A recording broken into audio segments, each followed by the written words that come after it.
Option premium किती वेगाने बदलणार हे आधीच समजलं तर यासाठी ऑप्शन ग्रीकमधला एक महत्त्वाचा ग्रीक म्हणजे डेल्टा. अंडरलाईंग म्हणजे सेन्सेक्सची किंमत बदलली तर त्याचा ऑप्शन प्रीमियमवर किती परिणाम होऊ शकतो हे समजण्यासाठी डेल्टा उपयोगी पडतो. म्हणजेच डेल्टा हा ऑप्शनच्या सेन्सिटिव्हिटीचा एक महत्त्वाचा टूल आहे.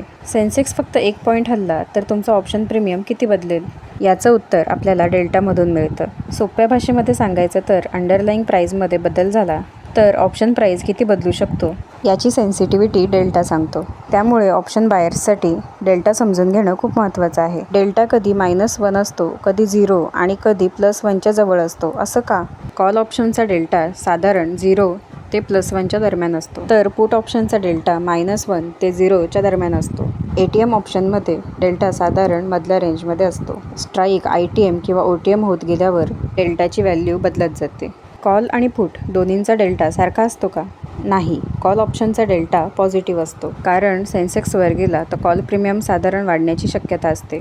तर पुट ऑप्शनचा डेल्टा निगेटिव्ह असतो, कारण सेन्सेक्स खाली गेल्यावर पुट प्रीमियमला फायदा होऊ शकतो. त्यामुळे कॉल आणि पुटमध्ये डेल्टाची डायरेक्शन समजून घेणं खूप महत्त्वाचं आहे. सेन्सेक्स फक्त 1 पॉईंट वर गेला आणि प्रीमियम 0.60 पैशाने वाढला तर समजा एखाद्या कॉल ऑप्शनचा डेल्टा 0.60 आहे. जर अंडरलाईंगमध्ये 1 पॉईंटची वाढ झाली तर ऑप्शन प्रीमियममध्ये साधारणतः 0.60 पैशाचा बदल होऊ शकतो. म्हणजे डेल्टा आपल्याला प्रीमियमच्या संभाव्य मुवमेंटची कल्पना देतो, पण ॲक्च्युअल प्रीमियमवर इतर ग्रीक्स आणि मार्केट कंडिशनचाही परिणाम होतो. ऑप्शन बाय करण्याआधी डेल्टा पाहिलात तर तुमची ट्रेड समजून घेणं सोपं होऊ शकतं.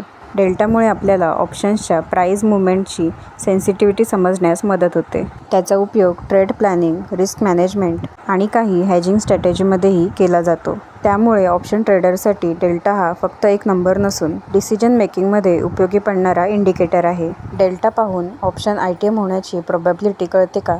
डेल्टाचा वापर ऑप्शन ITM होण्याच्या प्रोबॅबिलिटीचा अंदाज घेण्यासाठी केला जातो. उदाहरणार्थ, डेल्टा जर 0.60 असेल तर साधारण 60% असा अंदाज घेतला जातो.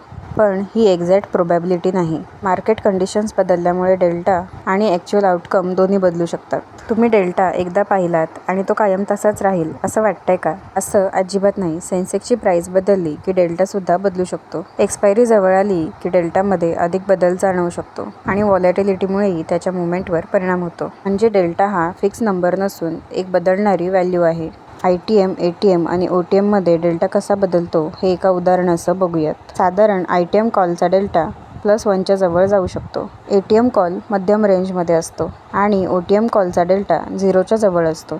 पुटमध्ये याच्या उलट निगेटिव्ह व्हॅल्यू पाहायला मिळतात. त्यामुळे मार्केट बाईज बदलला की डेल्टाच्या बिहेवियरमध्येही फरक दिसतो. पण एक मोठा प्रश्न अजून बाकी आहे. डेल्टा स्वतः बदलतो तरी का? याचं उत्तर आपल्याला पुढच्या पार्टमध्ये मिळणार आहे.